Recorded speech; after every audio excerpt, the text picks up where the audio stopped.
I started this business right at the front end of the Clinton administration, and this was on the heels of Jack Kemp and co-insurance, when quite frankly the programs had been shut down.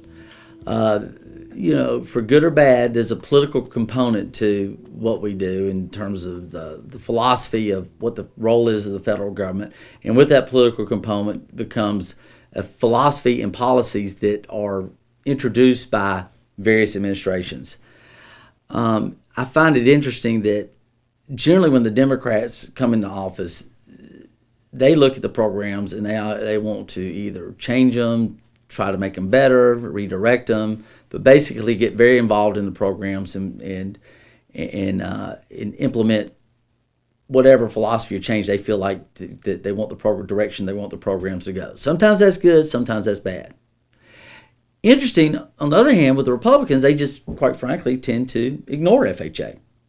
They put a HUD secretary in place and FHA commissioner, this is me, not necessarily what they say, but this is me how I would envision it.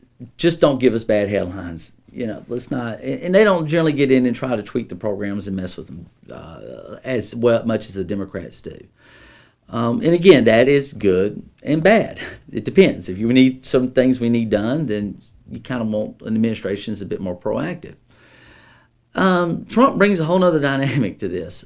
It's that I don't think anybody really knows yet, but just my speculation is, especially with Ben Carson, I do think there's an empathy component to somebody who's lived in public housing. I don't see how you can grow up in that environment and not having some empathy and understanding of what it's like. And that's one of the core missions of FHA and HUD is for urban development.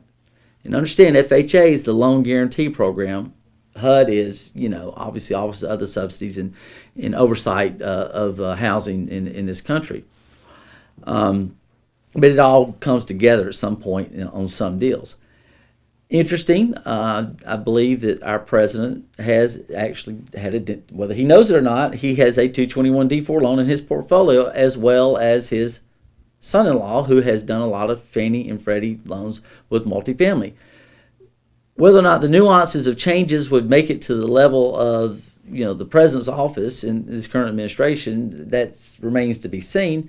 However, I would think that there's enough people he knows in the business that being in real estate and developing multifamily and housing, his father started in the affordable housing arena in New York City, that if programs or policies that somebody thought was being implemented that would be a detriment to these programs, I would think that somebody would have his ear and tell him that, in as such that he would be supportive of things that did not do that.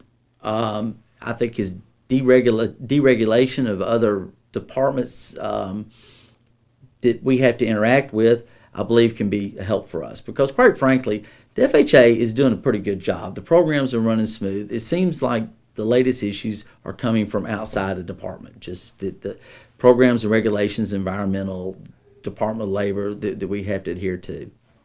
Remains to be seen what he's going to do with those departments and the deregulation he's going to bring, but that potentially could be a positive for the programs. Well, I'm not going to put a grade of comfort on it. I would advise everybody to stay in neutral. No expectations, good or bad. I think that's the best way to approach this. I would just tell developers to put their expectations in neutral, wait and see.